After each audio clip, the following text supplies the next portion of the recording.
ఏ తల్లిదండ్రులైనా వాళ్ల పిల్లలకి చిన్నప్పటి నుండి మంచివాడ్లా ఉండు, నిజమే మాట్లాడు అని పిల్లల బుర్రలు నాటుకుపోయేలా నాటుతారు.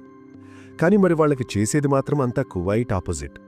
ఇంక రియాలిటీకొస్తే నిజం పవిత్రం అనేది తియ్యనైన అబద్ధం.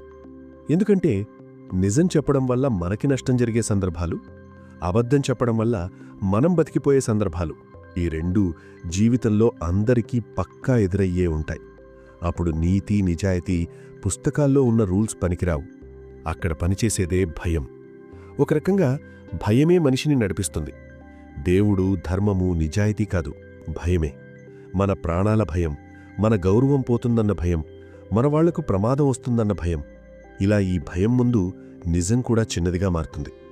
ఫర్ ఎగ్జాంపుల్, ఒక మనిషి ప్రాణం పోతుంది. ఆ ప్రాణాన్ని కాపాడాలంటే ఒక అబద్ధం చెప్పాలి. ఆ అబద్ధం చెప్పడం వల్ల నీ నిజాయితీకి ఒక పెద్ద మచ్చ పడుతుంది. కానీ నిజం చెప్తే ఒక మనిషి చనిపోతాడు. సో ఇప్పుడు క్వశ్చన్ ఏంటంటే, నిజం చెప్పడం ధర్మమా లేక అబద్ధం చెప్పడం పాపమా? మనిషి బతకడానికి ముందు నీతిని ఎంచుకోడు. నీతి బతికిన తర్వాత గుర్తొస్తుంది. అంటే ఆకలితో ఉన్నవాడికి ధర్మం అర్థం కాదు.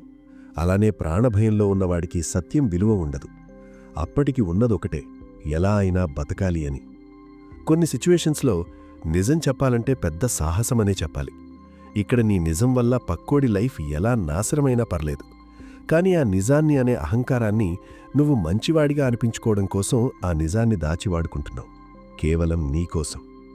ఇంక మన సమాజం నిజాన్ని కాదు, వచ్చే రిజల్ట్స్ని గౌరవిస్తుంది.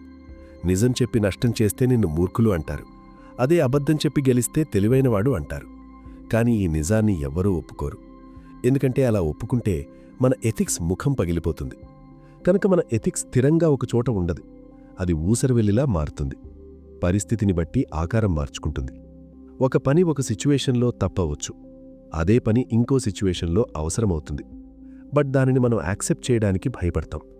ఎందుకంటే అలా యాక్సెప్ట్ చేస్తే మంచి చెడు అనే సులభమైన విభజన కూలిపోతుంది. కాబట్టి ఒక అబద్ధం ఒక జీవితాన్ని కాపాడితే అది ఇంకా అబద్ధమేనా, లేక అది ఒక అవసరమైన వెపనా? నిజం చెప్పి ఒక ప్రాణం తీస్తే ఆ నిజం ఇంకా ధర్మమేనా? మనం నిజానికి న్యాయం చెయ్యం, ఫలితానికే న్యాయం చేస్తాం. కానీ ఆ మాట బయటకు చెప్పలేం, అంతే. చరిత్రలో కూడా నిజాలు చాలా తక్కువ, అబద్ధాలే ఎక్కువ. దేశాలు అబద్ధాల మీదనే నిలబడ్డాయి, మతాలు అబద్ధాల మీదనే విస్తరించాయి, ఫ్యామిలీ కూడా అబద్ధాల మీదనే నడుస్తున్నాయి. ప్రతి మనిషి తనకు తట్టుకునే అబద్ధాన్ని జీవితమని పిలుచుకుంటున్నాడు. సంపూర్ణ నిజం ఎవరికి కావాలి? అది మనిషిని నగ్నంగా నిలబెడుతుందిగా. అసలు మన నిజాన్ని భరించలేం. ఒక మనిషి అబద్ధం చెప్పి ఇంకొక మనిషిని కాపాడితే మనం అతన్ని నేరస్తుడిగా చూస్తామా, లేక నిజం చెప్పి చంపితే అతన్ని ధర్మంతుడిగా పిలుస్తామా? దీనికి మన ఆన్సర్ కరెక్ట్గా ఉండవు, సిచ్యువేషన్ బట్టి మారతాయి. మామూలుగానే మనం మంచివాళ్లా అనుకోవాలి అనుకుంటాం. అందుకే నిజం అబద్ధం అనేదాన్ని ఎంకరేజ్ చేస్తాం. బట్ రియాలిటీలో తనకి కూడా తెలుసు నేను అబద్ధం ఆడతాను అని. అవసరం వస్తే దీన్ని క్లియర్ చేయకుండా అబద్ధం ఆడతాడు అని.